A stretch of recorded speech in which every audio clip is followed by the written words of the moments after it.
श्री भरत जी अपना राज्य भार सब सौंप कर वन में चले गए, गंडकी नदी पर तक भजन करने लगे। और भजन करते करते एक दिन उन्होंने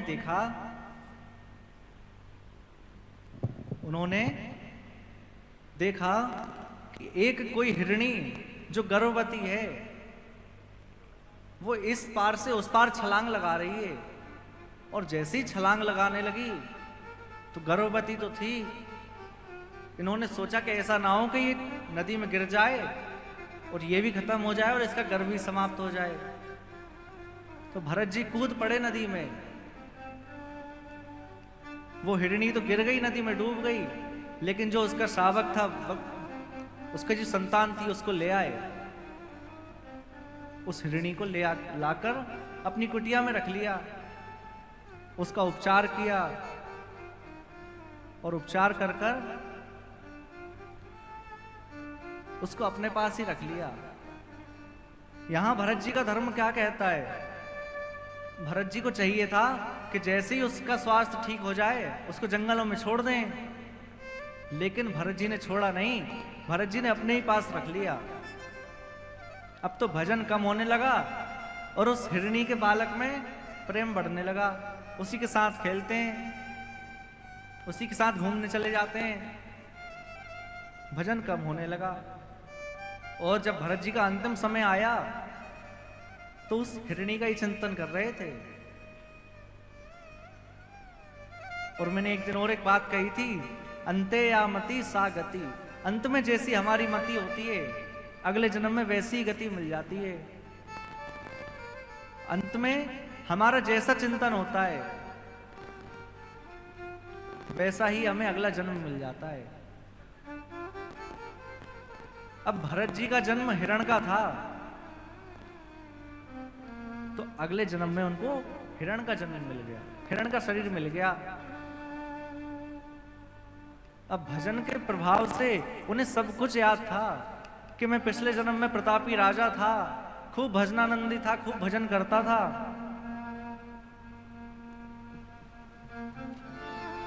जो भजे हरि को सदा, जो भजे हरि को सदा, सोई परम पद पाएगा, सोई परम पद पाएगा।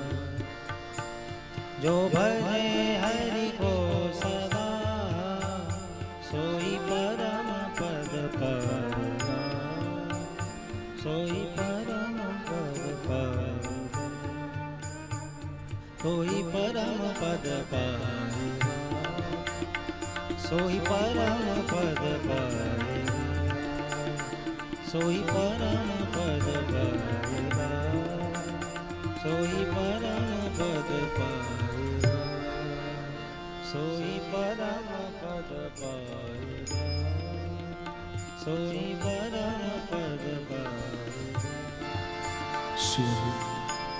शिव वृंदावन बिहारी लाल की जय। देखो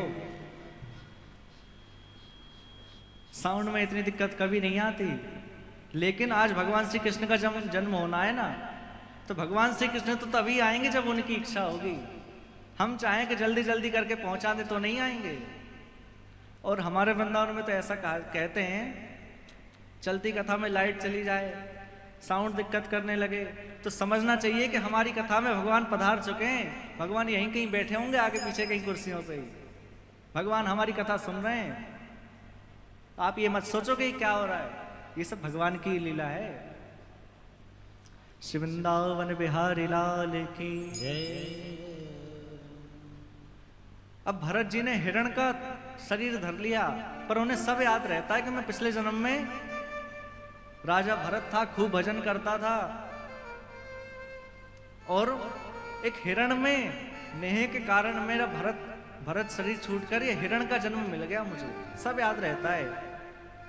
अब तो सावधान रहते हैं, कुछ समय बाद ये शरीर भी छूट गया और अगला जन्म भरत जी को मिला पुनः एक ब्राह्मण शरीर में। वहां भी संयोग से इनका नाम भरत पड़ा, पर इनको सब कुछ याद है, कोई काम नहीं ढंग से करते हैं। पिताजी भेज देते हैं खेत पे, वहां भी कोई ढंग से काम नहीं करते हैं। पिताजी ने कहा जाओ जाकर खेत पर मेड़ बना दो। मेड़ समझते हैं आप लोग, जिससे पानी निकलता है, मेड़ जो डिवाइड करती है खेतों को, वो बना दो जाकर। तो मेड़ बनाने की कहते हैं तो कुआं खोद आते हैं खेत में और कहते हैं जाओ जाकर ध्यान रखो फसलों का, चिड़िया ना खा जाएं। तो जाते तो हैं और जाकर क्या कहते हैं, राम जी की चिड़िये राम जी को खेत, और खाओ री चिड़िये भर भर पेट, खूब खाओ। बिल्कुल नहीं रोकते हैं। क्यों? क्योंकि आज यदि सही से काम कर दिया तो कल फिर पिताजी भेज देंगे, काम में ही लगाए रखेंगे, भगवान का भजन नहीं कर पाऊंगा। कोई काम ढंग से नहीं करते, इनका नाम ही पड़ गया जड़ भरत। ये तो बिल्कुल जड़ है। अब तो इन्हें बिल्कुल दुनिया से कोई लेना देना ही नहीं है। दुनिया से मतलब छोड़ दिया इन्होंने। क्या कहते हैं भरत जी, हो मुझे दुनिया से नहीं कोई काम, मुझे दुनिया से नहीं कोई काम, हो मुझे दुनिया से नहीं कोई काम, मुझे दुनिया से नहीं। भरत जी कह रहे हैं, हम लोग भी कहें, मैं तो रटूं श्री राधा राधा नाम, मैं तो रटूं श्री राधा राधा, और दर्शन करो सुबह शाम, दर्शन करूं सुबह शाम, हो दर्शन करो सुबह शाम, दर्शन करूं सुबह शाम। मेरे मन में विराजे श्याम दीवानी, मेरे मन में विराजे श्याम दीवानी, हो मेरे मन में विराजे श्यामा प्यारी, मेरे मन में विराजे श्यामा प्यारी, जहाँ विराजे श्यामा प्यारी हो, जहाँ विराजे श्यामा प्यारी हो जहाँ विराजे श्यामा प्यारी हो, जहाँ विराजे श्यामा प्यारी। हो मेरो बने लाग्यो बरसाने में, जहाँ विराजे श्यामा प्यारी, मेरो मन लागे बरसाने में, जहाँ विराजे राधा रानी। ओ मेरो मन लागो बरसाने में, जहाँ विराजे श्यामा प्यारी, मेरो मन लागे बरसाने में, जहाँ विराजे श्यामा। राधा रानी सरकार की।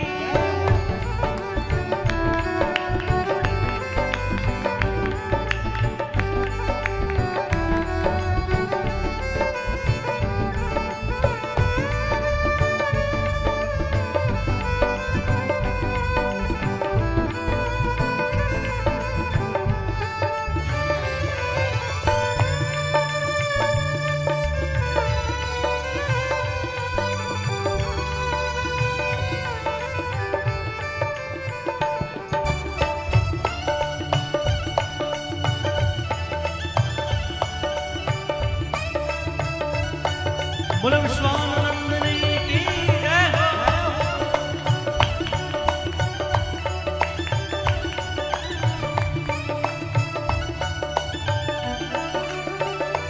मुझे दुनिया से नहीं लेना देना, मुझे दुनिया से नहीं लेना देना, हो मुझे दुनिया से नहीं लेना देना, मुझे दुनिया से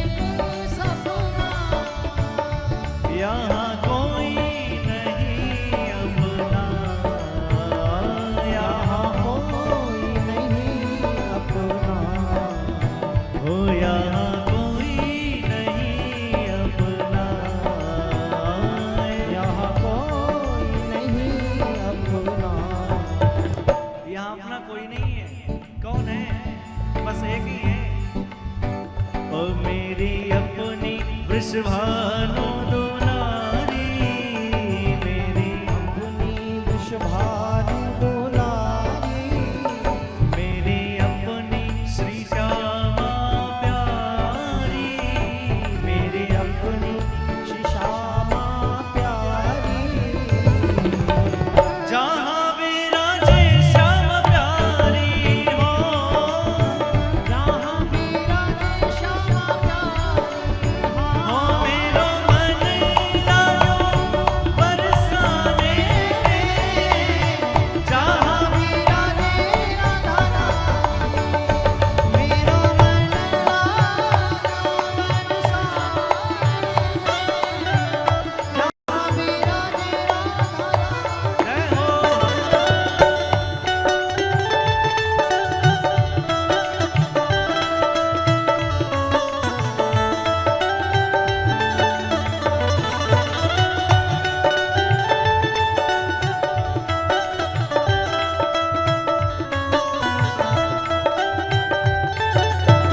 हरि बोल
हो मेरे मन में न लागे कोई रंग मेरे मन में ना लागे कोई रंग हो मेरे मन में न लागे कोई रंग हो मेरे मन में ना लागे कोई रंग मैं तो रहूं संतन के संग मैं तो रहूं संतन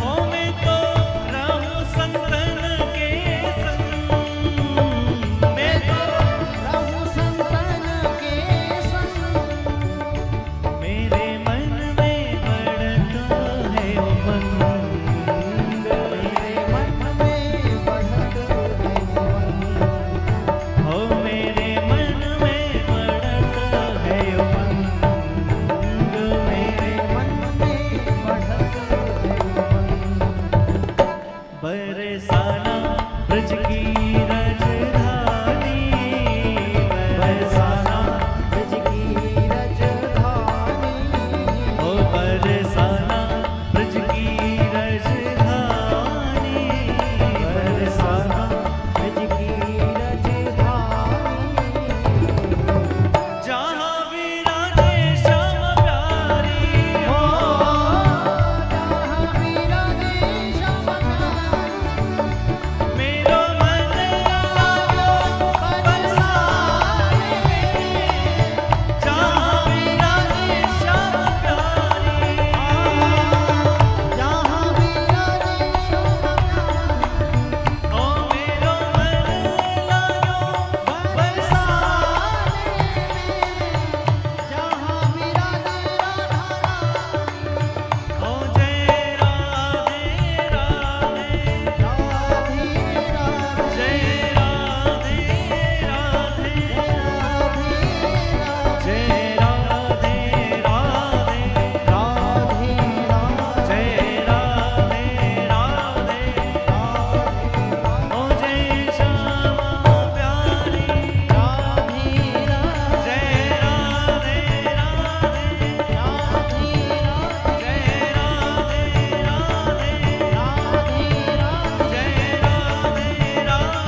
वृंदावन वापस आए।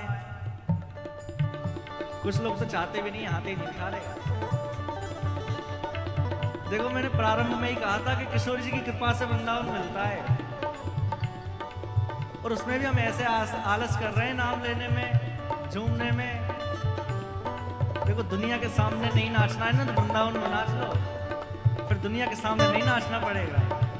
सभी कीर्तन करें, जय राधे राधे ओ जय राधे राधे ओ जय श्यामा प्यारी हरिदास दुलारी जय श्यामा प्यारी जय श्यामा प्यारी ओ जय श्यामा प्यारी ओ बरसाने वाली ओ वृषभाने दुलारी ओ कीरत सुत प्यारी ओ बरसाने वाली ओ जय राधे राधे जय राधे राधे जय राधे राधे जय राधे राधे जय राधे राधे जय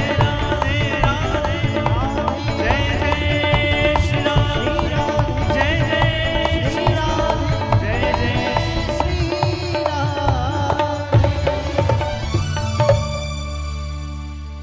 ओ मेरे मन में बढ़ता है उमंग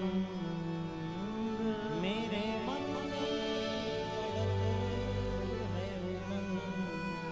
हो बरसाना ब्रज की राजधानी बरसाना ब्रज की राजधानी हो बरसाना ब्रज की राजधानी बरसाना ब्रज की राजधानी जहाँ मेरा जय श्यामा प्यारी जहाँ मेरा जय श्यामा प्यारी ओ जहाँ मेरा जय श्यामा प्यारी।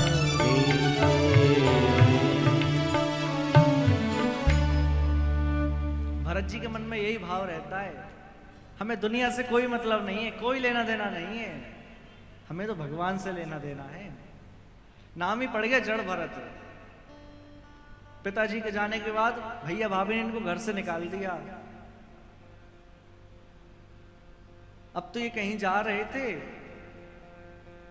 तो कुछ बलि देने वाले कुछ डकैतों ने इनको पकड़ के ले गए और ले जाकर इनको भद्रकाली के सामने खड़ा कर दिया। पहले तो खूब माला पहनाई, खूब आरती उतारी, खूब मालपुआ खिलाए। क्यों? क्योंकि ये बलि के पहले की प्रक्रिया है।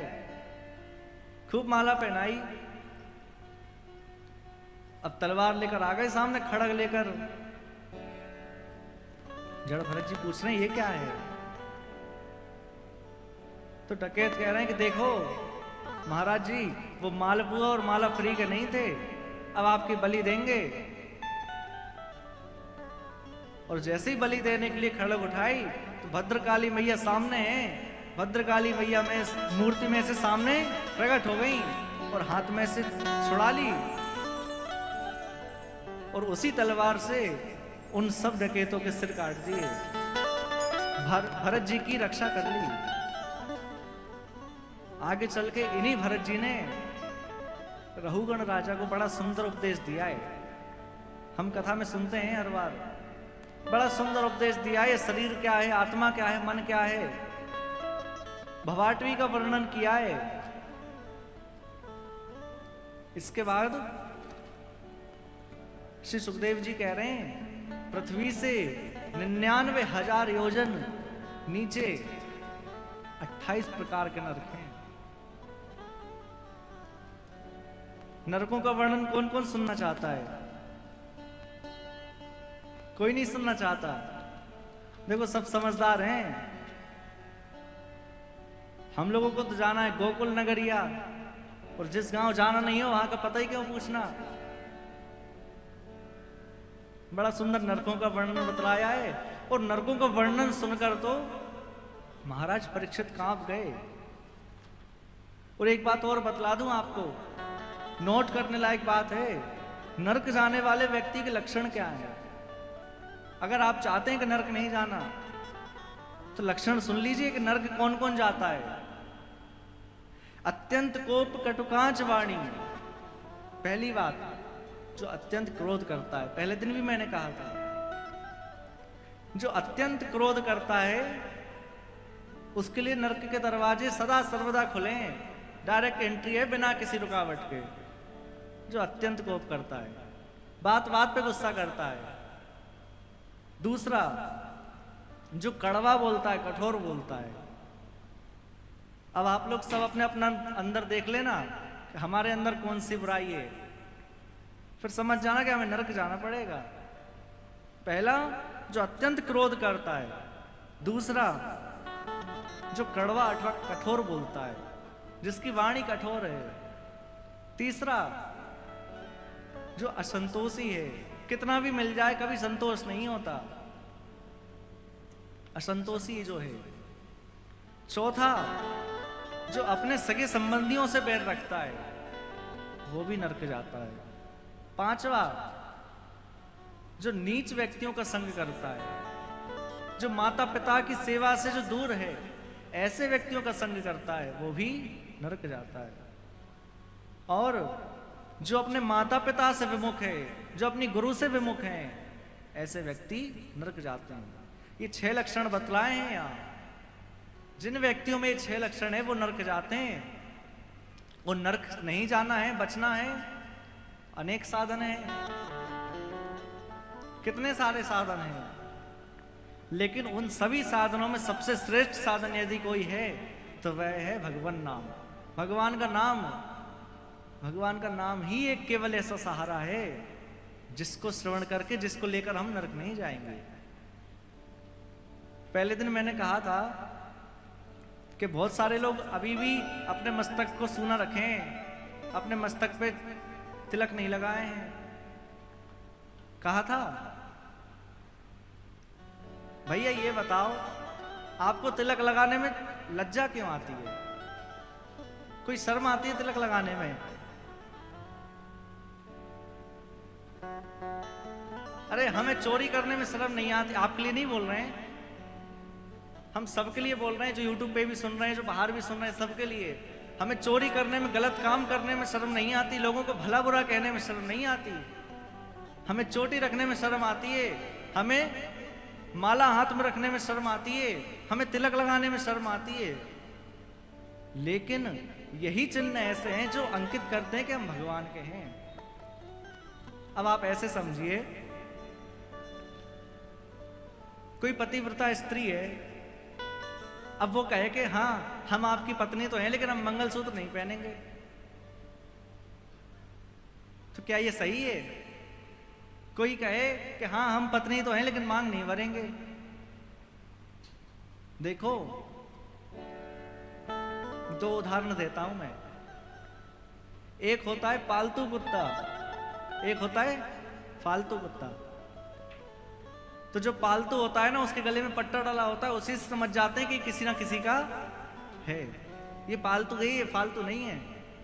लेकिन जिसके गले में पट्टा नहीं है, हम उसको फालतू समझते हैं। चलता फिरता कोई भी आदमी उसमें डंडा मार देता है। और दूसरा उदाहरण,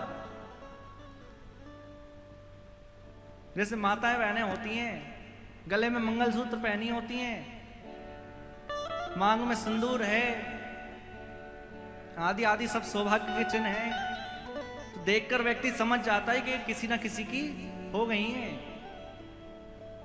समझ जाते हैं। इसी प्रकार जब तक हमारा मस्तक सूना है, जब तक हमारा गला सूना है, तब तक हम भी फालतू ही लगेंगे। लेकिन यदि हमने तिलक लगा लिया, गले में कंठी पहन ली, हाथ में माला रख ली, तो हम समझ जाएंगे कि किसी ना किसी के हैं। और देखो,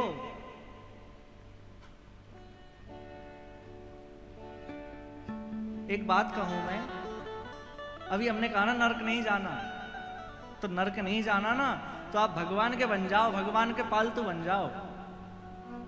कैसे? माथे पर तिलक लगा लो, गले में कंठी पहन लो, तो यमराज के दूत दूर से ही देखकर भग जाएंगे कि भैया ये तो भगवान के हो चुके हैं, अब हमारा इन पर अधिकार नहीं है, अब तो भगवान का अधिकार है। भगवान चाहे तो इन्हें सजा दें, भगवान चाहे तो ना दें, हमारा अधिकार नहीं है। अंत समय में भगवान का नाम अवश्य लें। परीक्षित जी ने पूछा कि यदि किसी व्यक्ति से अनजाने में पाप बन गए लेकिन वो नरक नहीं जाना चाहता है तो वो क्या करे? तब श्री सुखदेव जी ने कहा, ऐसे रास्ते तो बहुत सारे हैं कि जिनसे नरक से बचा जा सकता है, लेकिन सबसे श्रेष्ठ यदि कोई रास्ता है तो वह है भगवान नाम। भगवान का नाम लें, कभी नरक नहीं जाना पड़ेगा। फिर भगवान नाम की महिमा के बतलाने के लिए यहाँ अजामिल का उपाख्यान सुनाया। आप सबने सुना है ना अजामिल का?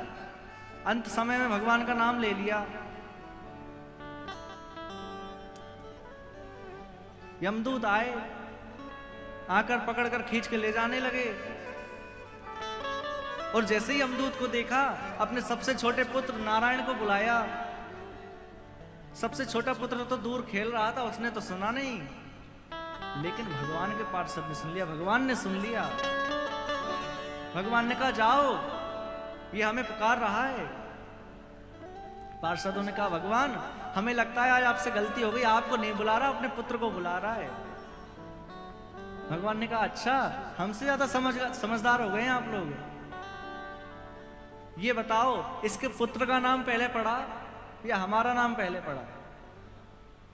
आप लोग बताइए, भगवान का पहले पड़ा ना? तो भगवान कह रहे हैं, हमारा नाम पहले पड़ा, इसलिए जाओ, जाकर इसको बचाओ। अरे देखिए, कोई भी संकेत में नाम ले ले, हास्य में नाम ले ले, परिहास में नाम ले ले, पर नाम कल्याण करता है, नाम कल्याण करता है।